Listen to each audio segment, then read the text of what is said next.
Hi నమస్తే welcome to red TV నేను ప్రత్యూష. ఈ రోజు మన ముందు ఒక స్పెషల్ గెస్ట్ ఉన్నారనమాట. తిను ఎన్నో సేవా కార్యక్రమాలు ఎంతో మంది అనాథలను ఆదుకున్న ఒక గొప్ప వ్యక్తి అన్నమాట. Founder and chairman of future India foundation అలాగే future India academy Satish Savitri Sarala గారు మనతో ఉన్నారు. సార్ తో మాట్లాడి మన నిమిషాలు తెలుసుకుందాం. నమస్తే sir, welcome to red TV sir. Thank you. Sir మీ గురించి చాలా విన్నాం సార్. అసలు ఎన్నో సేవా కార్యక్రమాలు చేశారు, ఎన్నో రక్తదానాలు చేశారు, అలాగే ఒక అకాడమీ పెట్టారు, ఫౌండేషన్ పెట్టారు. అసలు మీ గురించి తెలుసుకోవాల్సింది చాలా ఉంది సార్. వింటుంటే నాకే మైండ్ పోతుందనమాట. సో మీ మాటలోనే వినాలనుకుంటున్నాను. అసలు మీ కెరియర్ ఎలా స్టార్ట్ అయింది, అసలు మీ బ్యాక్గ్రౌండ్ ఏంటి, అసలు మీ స్టడీ బ్యాక్గ్రౌండ్, మీ ఫ్యామిలీ బ్యాక్గ్రౌండ్, ప్రజెంట్ ఇప్పటి వరకు అన్ని క్లియర్గా చెప్తారా? నా పేరు సతీష్ అండి. నా పేరు పూర్తి పేరు సతీష్ సావిత్రి సరెళ్ళ. సావిత్రి మా అమ్మ పేరు.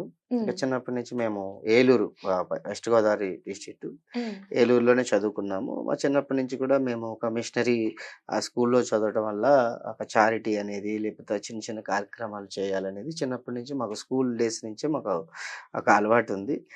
పక్కనే మాకు ఒక ఒక ఓల్డ్ ఏజ్ హోము ఇవన్నీ కూడా ఉండేవి అనమాట. అక్కడ కొంచెం ఎక్కువ టైం స్పెండ్ చేయటం ఇవన్నీతో అంటే చిన్నప్పటి నుంచి కూడా మా మదర్ కూడా ఈ సేవ ఇటువంటి కార్యక్రమాల గురించి ఎక్కువ ప్రోత్సాహం అనేది చేయటం జరుగుతూ ఉంటుంది.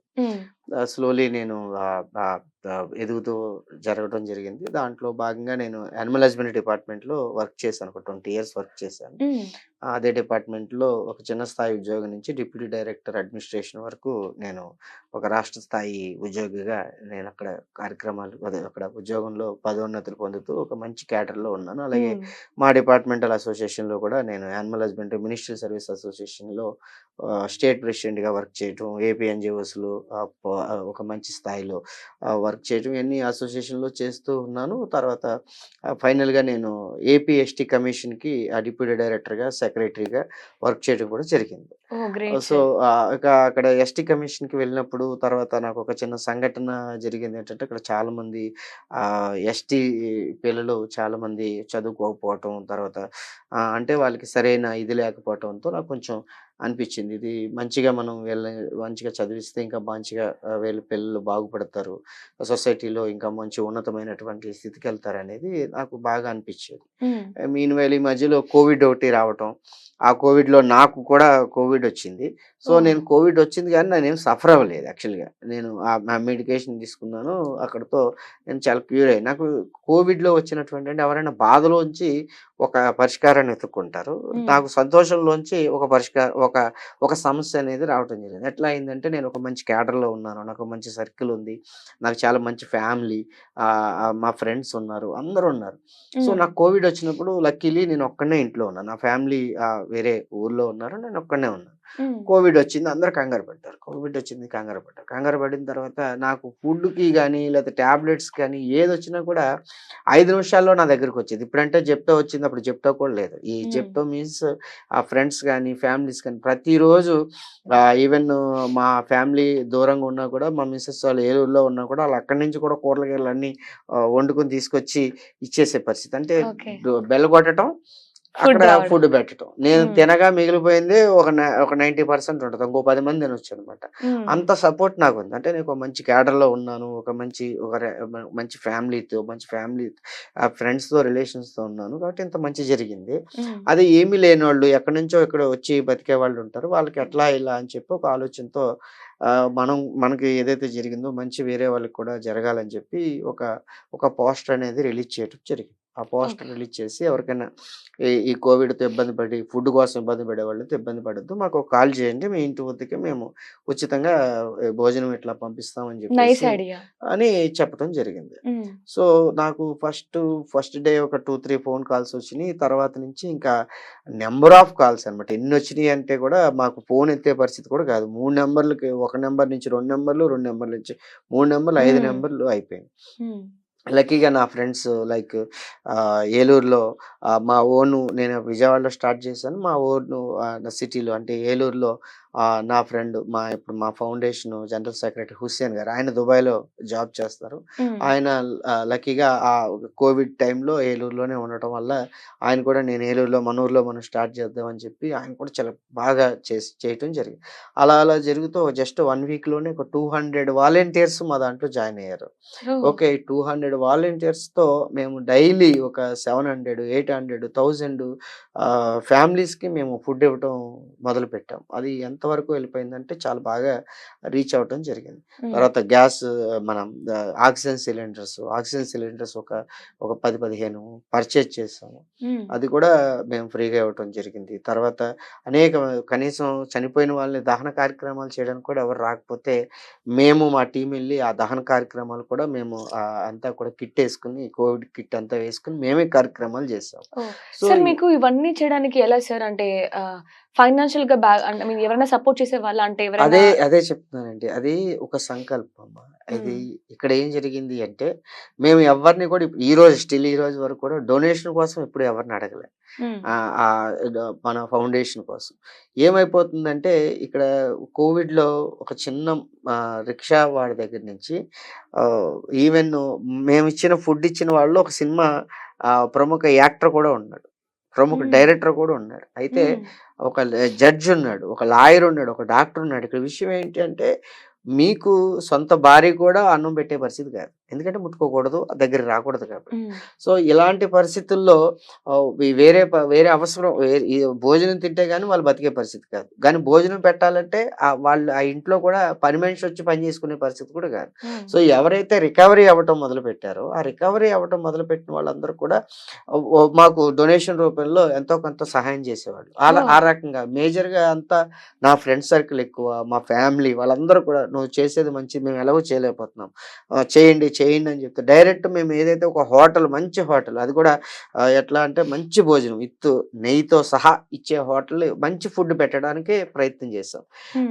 డైరెక్ట్ ఆ హోటల్ నంబర్ ఇచ్చేసేవాళ్ళము. ఆ హోటల్‌కి ఒక ప్లేట్ అప్పుడు ఒక ప్లేటే రూ. 120 అనమాట. ఒక హ్మ్. ప్లేట్ రూ. 120. ఎన్ని ప్లేట్‌లయితే వాళ్ళు ఆర్డర్ చేయాలనుకున్నారో అక్కడ కొట్టేస్తే వాళ్ళు అందులో డిడక్ట్ చేసుకునేవారు. రిమైనింగ్ అంతా మేము పే చేసుకునేవాళ్ళం. మేజర్‌గా హ్మ్. ఎంత ఖర్చు పెట్టినా, ఏం చేసినా కూడా ఏంటంటే సర్విస్ చేయడం అనేది ముఖ్యం. హ్మ్.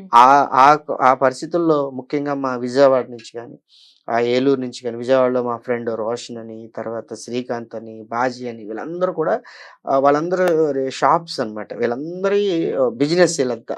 హ్మ్. వీళ్ళు 11 గంటలకి బిజినెస్ కట్టేసిన తర్వాత ఈళ్ళందరూ కోటీశ్వరులు, లక్షాధికారులు. హ్మ్. 11 గంటలు కట్టేసిన తర్వాత అందరూ రావటం, ఆ బ్యాగులు పట్టుకోవటం, పరుగు మీద తీసుకెళ్ళి ఆళ్ళకి ఇళ్ళ దగ్గర ఇవ్వటం అనమాట.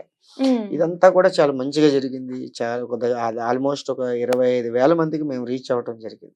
సో, హ్మ్. అలాగే మాకు జరిగినటువంటి చిన్న ఇన్సిడెంట్ ఏంటంటే, ఒక 2, 3 ఆంధ్రజ్యోతి గాని, ఇండియన్ ఎక్స్‌ప్రెస్ గాని, ఈవెన్ ఇండియా టుడే గాని, హ్మ్. వీళ్ళందరూ కూడా మేము చేస్తున్న దాన్ని వాళ్ళు అప్రోచ్ అవ్వటం, మంచిది కార్యక్రమం చేస్తున్నారని చెప్పి ఈ పేపర్‌లో గాని, టీవీల్లో గాని చెప్పటం, ఇయన్నీ చెప్పటంతో సరే అలాగే మీకు ఢిల్లీలో ఒక ఆర్టికల్ గూడా వచ్చినట్టు విన్నాం సార్. నిజమేనా? అవునండి. దాని గురించి ఏం చెప్తారా? ఇండియా టుడే అండి. ఇండియా టుడే మాకు తెలీదు. సడెన్‌గా హ్మ్. ఓ రోజు ఫోను చేశారు. ఇండియా టుడే ఢిల్లీ నుంచి అని ఫోను చేస్తే, చెప్పండి అంటే, మీ ఆర్టికల్ ఇండియన్ ఎక్స్‌ప్రెస్‌లో ఒక ఆర్టికల్ మీ ఫౌండేషన్ గురించి పడింది. హ్మ్. ఆ ఫౌండేషన్ మీకు ఆర్టికల్ ఇన్ఫర్మేషన్ లేకముందే అదే అయిందా? అవునండి. మాకు అసలు మేము మీతో అంటే ఫ్యామిలీతో కూడా మాట్లాడే టైం ఉండేది కాదు. హ్మ్. ఆళ్ళు ఫోను చేస్తారు. పేర్లు రాసుకోవటం, వాళ్ళ అడ్రెస్ రాసుకోవటం, వాళ్ళకి ఏ రకంగా ఆక్సిజన్ కావాలా అలాగని ఒక టీమ్ నాకు లండన్ నుంచి మా ఫ్రెండ్స్ ఒక 20 మంది అక్కడ లండన్ నుంచి ఒక టీమ్‌గా ఏర్పడి ఈ ప్లాస్మా గాని, తర్వాత ఈ బెడ్స్ కూడా దొరికేవి కాదు. హ్మ్. ఈ ఈ మనం ఆ రిక్వైర్‌మెంట్ ఆళ్ళకిస్తే ఏ బెడ్ ఎక్కడ దొరుకుతుంది, ఎక్కడికి ఏ హాస్పిటల్‌కెళ్ళాలనేది కూడా వాళ్ళు అక్కడి నుంచి చెక్ చేసి చెప్పేవారు. హ్మ్. అంత కమిటెడ్‌గా దేశ విదేశాల నుంచి కూడా మనకి అందరూ సహకరించడం వల్లే చాలా మంచిగా చేయటం జరిగింది. అయితే ఆఫ్టర్ కోవిడ్ అయిపోయింది. అందరూ ఆహ్, ఉండేవాళ్ళున్నారు. కొంతమంది చనిపోయారు. మా కళ్ళ ముందు చనిపోయారు. మేము అంతా ఇది కూడా చేసాం. సో, ఫ్యామిలీలో ఎవరైతే ఈ ఫ్యామిలీని సపోర్ట్ చేసేవాళ్ళు అంటే పోషకులు ఎవరైతే ఉంటారో వాళ్ళు చనిపోయారు. హ్మ్. కొంతమంది అప్పటి నుంచి మాకేమనిపించిందంటే, సరే వీళ్ళని ఎలాగో మనం అడాప్ట్ చేసుకుందాం అని చెప్పి ఒక 100 మంది ఎవరైతే ఉన్నారో వాళ్ళందరినీ కూడా మేము అడాప్ట్ చేసుకొని చేయటం బాగా జరిగింది. తర్వాత మా యొక్క ఫౌండేషన్ కూడా కొంచెం ఇంకా ముందుకు వెళ్ళి ఢిల్లీ వరకు వెళ్ళాము. తర్వాత హ్మ్. రాజస్థాన్ చేసాము. కొంతగా చేయటం జరిగింది. కానీ ఎక్కడో ఏదో మిస్ అయితుంది. ఓకే. ఏం మిస్ అయితుంది? సరే మనం 100 మందిని చేసామంటే ఇంకొక 100 మంది రెడీగా ఉన్నారు. హ్మ్. ఇంకో 100 మంది చేయగలిగితే ఇంకొక 100 మంది రెడీగా ఉన్నారు. అంటే కొన్ని లక్షల మంది మనం సహాయం చేస్తే తీసుకోవడానికి సిద్ధంగా ఉన్నారు. హ్మ్. కానీ అంతమందికి చేసేంత శక్తి, అంత స్తోమత మనకుండే పరిస్థితి కాదు. హ్మ్. సో, దీనికి సొల్యూషన్ ఏంటి అని ఆలోచన చేసిన తర్వాత అప్పుడు దీనికి కావాల్సిందేంటంటే, మనము ఇలా చేయటానికి గవర్నమెంట్ ఎంతవరకు సపోర్ట్ చేస్తదో అంతవరకు సపోర్ట్ చేస్తది. మనం ఏమన్నా చేయాలంటే కేవలము ఒక తరాన్ని మార్చాలన్నా, తరతరాలను మార్చాలన్నా చదువు ద్వారా తప్ప వేరే అవకాశం అనేది లేదు. అయితే ఈ ఈ ఎడ్యుకేషన్ అనేది ఒక మంచి పరిస్థితి. దీనికి ఖచ్చితంగా వీళ్ళకి ఒక జాబ్ సెక్యూరిటీ గాని గనుక ఇవ్వగలిగితే, ఒక 100 మందినో, 1000 మందినో ఎంతమందిని చేతనైతే అంతమందిని మనం చదివిస్తే, వాళ్ళు ఒక్కొక్క ఫ్యామిలీని అడాప్ట్ చేసుకున్నా కూడా ఒక జీవితాంతం వాళ్ళకి సపోర్ట్ చేసే పరిస్థితి ఉంటది కదా! అనే ఉద్దేశంతో ఈ యొక్క అకాడమీ అనేది స్టార్ట్ చేయడం ఓకే. జరిగింది. అయితే ఇదన్నమాట జర్నీ. ఫ్యూచర్ ఇండియా ఫౌండేషన్ నుంచి అకాడమీకి ఇది. అవును. అది ఓకే. తల్లి, ఇది పిల్ల. ఓకే. సార్ అయితే దీనికంతా మీకు ఇన్‌స్పిరేషన్ ఎవరు సార్? అంటే ఎవరిని చూసి మీకిలా చేయాలనిపించింది?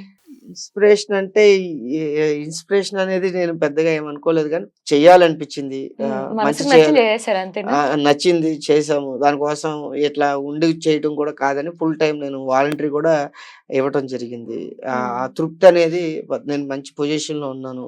నాకు మంచి ఆహ్, అప్రిషియేషన్ వస్తుంది. మంచి పని చేస్తున్నానని చెప్పి, తర్వాత డిపార్ట్‌మెంట్‌లో నాన్ కరప్టివ్‌గా పనిచేశాను. ఒక మంచి హ్మ్. నాకు స్టేట్ లెవెల్ వరకు అవార్డ్స్ వస్తా ఉన్నాయి.